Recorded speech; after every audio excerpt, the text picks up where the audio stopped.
Hello दोस्तों, welcome. इस video में हम कक्षा 9 विज्ञान के फर्स्ट चैप्टर हमारे आसपास के पदार्थ का सेकंड पार्ट करेंगे। और इस पार्ट में आप सीखेंगे पदार्थ की अवस्थाएं क्या होती हैं और जो पदार्थ की मुख्य अवस्थाएं हैं ठोस, द्रव और गैस, उनमें क्या अंतर है। ये जो पूरा चैप्टर है मैंने टोटल 5 पार्ट में इसको डिवाइड किया है। पहले 4 पार्ट में कॉन्सेप्ट हैं और जो 5वां पार्ट है उसमें एनसीईआरटी के क्वेश्चंस के सॉल्यूशंस हैं। और बाकी पार्ट्स के लिए यानी ये तो सेकंड पार्ट है, फर्स्ट, थर्ड, फोर्थ और फिफ्थ, ये जो बाकी पार्ट्स हैं इसके लिंक आपको इस वीडियो के डिस्क्रिप्शन में मिल जाएंगे। तो शुरू करते हैं। देखो माय डियर, पदार्थ की कुल कितनी अवस्थाएं होती हैं। देखो, पदार्थ की 3 मुख्य अवस्थाएं होती हैं, ठोस, द्रव और गैस अवस्था। लेकिन 2 और अवस्थाएं भी होती हैं, प्लाज्मा और बोस-आइंस्टाइन कंडेंसेट। प्लाज्मा अवस्था जो होती है उसका सबसे बढ़िया एग्जाम्पल है सूर्य। सूर्य में इतनी गर्मी होती है कि वहाँ पे ठोस, द्रव और गैस ये कोई भी अवस्था नहीं रह सकती है। यानी जो उसके तत्व हैं इनमें से किसी भी अवस्था में नहीं रह सकते हैं, तो वहाँ पे प्लाज्मा की अवस्था होती है, ठीक है ना। और इसके अलावा एक और अवस्था है बोस-आइंस्टाइन कंडेंसेट। लेकिन पदार्थ की 3 मुख्य अवस्थाएं होती हैं, ठोस, द्रव और गैस अवस्था। देखिए, ठोस, द्रव और गैस की अवस्थाओं में अंतर समझने से पहले मैं चाहता हूं कि आप ये चित्र समझें। यह है ठोस, यह है द्रव और यह है गैस। यहाँ पर आप देख सकते हैं इनके कण हैं, ये ठोस के कण हैं, ये द्रव के कण हैं और ये गैस के कण हैं। तो जब जब हम ये इनके गुण आगे इनमें अंतर पढ़ेंगे तो आपको ये चित्र अपने दिमाग में लेके आना है। जो ठोस के कण होते हैं एक दूसरे के बहुत पास में होते हैं। इनके जो रीजन्स हैं वो आगे आपको इस वीडियो में पता चल जाएंगे। जो द्रव है उनके कण जो हैं ठोस से कुछ दूरी पर होते हैं एक दूसरे से, और जो गैस के कण हैं एक दूसरे से बहुत अधिक दूरी पर होते हैं। तो इसका आपको ध्यान रखना है, ओके। और अब हम इनके अंतर पढ़ते हैं। तो सबसे पहला जो अंतर है वो है आकार, शेप। ठोस का आकार निश्चित होता है। तो अगर कोई ठोस है, मान लो कि ये एक पत्थर है या कोई पुस्तक है या कुछ भी है, कोई फ्रूट है, ये ठोस है, तो इसका आकार यही रहेगा, इसका आकार नहीं बदलेगा।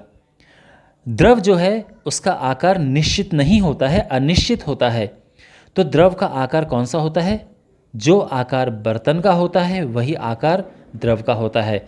जैसे एक गिलास है, इसमें अगर पानी भरा है तो पानी का आकार वही है जो इस बर्तन का आकार है, इस गिलास का आकार है। अगर हम गैस की बात करें तो गैस का आकार भी वही होता है जो बर्तन का आकार होता है, ठीक है ना। तो यहाँ पे भी मैं लिख देता हूँ बर्तन, तो यानी गैस का जो आकार होता है बर्तन के आकार के जैसा ही होता है। अब बात करते हैं आयतन की। तो जो आयतन है ठोस का निश्चित होता है। अगर कोई ठोस है, इसका आयतन फिक्स है। मान लो कि इसका आयतन है 200 ml, बिल्कुल आयतन भी हो सकता है, या ये तो लीटर में आयतन मैंने लिख दिया, मिलीलीटर में इसका आयतन आप कह सकते हैं कि जैसे मान लो कि 200 सेंटीमीटर क्यूब, तो ये इसका आयतन हो गया है। और ये निश्चित होता है आयतन, ये नहीं है कि इसका आयतन अभी अगर मान लो कि छोटे बर्तन में इसका आयतन इतना है और अगर आपने बड़े बर्तन में रख दिया तो आयतन बदल जाएगा, ऐसा नहीं होता है, ठीक है ना। तो निश्चित होता है। इसी तरह से द्रव का आयतन भी निश्चित होता है। जैसे दूध है, तो अगर एक गिलास में दूध है 1 लीटर, तो उसको हम बाल्टी में रख देंगे तो वो दूध बढ़ नहीं जाएगा, वो अभी भी 1 लीटर रहेगा। हाँ, जो गैस है इसका आयतन निश्चित नहीं होता है, ध्यान रखना, गैस का आयतन निश्चित नहीं होता है। बाकी ठोस और द्रव का आयतन निश्चित होता है, और गैस का आयतन वही होता है जो बर्तन का आयतन होता है। तो किसी गैस को अगर एक बर्तन है 100 लीटर का, उसमें रख दिया तो गैस का आयतन 100 लीटर हो जाएगा। अगर उसी गैस को, उतनी ही गैस को हमने 10 लीटर के बर्तन में रख दिया तो उस गैस का आयतन अब 10 लीटर है। यानी गैस का जो आयतन होता है वो वही होता है जो बर्तन का आयतन होता है, ध्यान रखना, ठीक है ना। अच्छा, अब घनत्व की बात करते हैं। तो घनत्व ठोस का सबसे अधिक होता है। अब आप समझ सकते हैं ये ठोस के कण हैं और ये एक दूसरे से कितने पास होते हैं। तो हम ये कह सकते हैं कि जो ठोस है उसका जो घनत्व होता है सबसे अधिक होता है। द्रव के जो कण होते हैं एक दूसरे से थोड़ा दूरी पर होते हैं। और अब हम आराम से समझ सकते हैं। देखो, घनत्व का मतलब ये समझो कि कोई चीज़ कितनी टाइट है, ये मैं आपको आसान भाषा में बता रहा हूँ, ठीक है। तो जो ठोस है इसका घनत्व अधिक होता है, जो द्रव है इसका घनत्व ठोस से कम होता है लेकिन गैस से ज़्यादा होता है। गैस के कण देखो इस तरह से दूर दूर होते हैं, तो जो गैस का घनत्व होता है वो सबसे अधिक कम होता है। ठीक है ना? ओके, अब बहने के गुण की बात करते हैं। ठोस बहता नहीं है, जैसे ये हमने पत्थर रखा है तो ये बहेगा नहीं, ऐसे ही रहेगा। द्रव और गैस दोनों बहते हैं। ठीक है ना? द्रव जो है वो मतलब ऊंचाई से नीचे की ओर बहता है, यानी ज़्यादा ऊंचाई से कम ऊंचाई की ओर द्रव बहता है। अगर हम बात करें गैस की तो ये हर दिशा में बहता है। ठीक है ना? इसमें ये नहीं है कि कम ऊंचाई से अधिक ऊंचाई तक, अधिक ऊंचाई से कम ऊंचाई तक बहे, ऐसा नहीं है। द्रव अधिक ऊंचाई से कम ऊंचाई पे बहता है।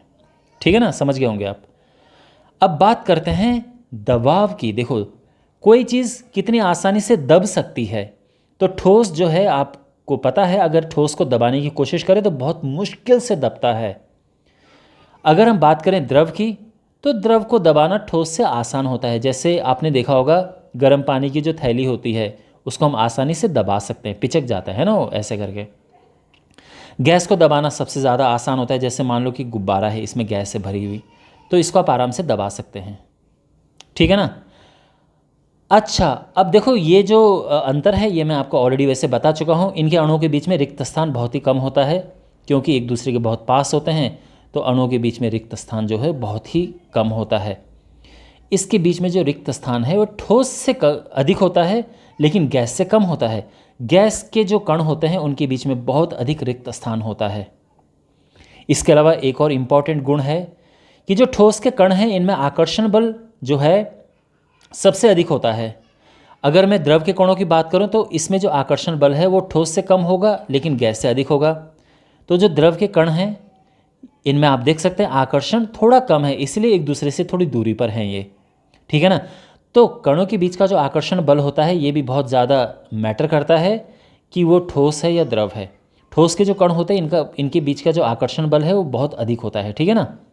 गैस की बात अगर हम करें तो गैस के कणों के बीच का आकर्षण बल सबसे कम होता है।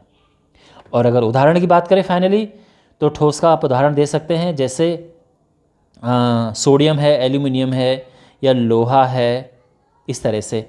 अगर मैं द्रव की बात करूं तो जैसे जल हो गया, और गैस में जैसे ऑक्सीजन है। ठीक है ना? तो ये इसके एग्जाम्पल हैं। जैसे हवा है, ये भी गैस अवस्था होती है। तो इस तरह से तो मैं उम्मीद करता हूँ आपको तीनों में अंतर अच्छे से समझ आया होगा। और अगर आपके पास, देखो एग्ज़ाम में क्वेश्चन कैसे आते हैं, एग्ज़ाम में क्वेश्चन आएंगे कि ठोस, द्रव और गैस अवस्था में कोई 3 अंतर बताओ, तो आप बहुत आसानी से कोई भी 3 इनमें से चुनो और वो अंतर बता दो। सिंपल। ओके, तो मैं उम्मीद करता हूँ कि ये वीडियो आपको इंटरेस्टिंग लगा होगा, आपको चीज़ें समझ आई होंगी। और बाकी पार्ट के लिए आप डिस्क्रिप्शन में प्लेलिस्ट और लिंक देख सकते हैं, वहाँ पे आप क्लिक करें और वहाँ पे आपको बाकी पार्ट्स भी मिल जाएंगे। मिलते हैं अगले वीडियो में। Take care.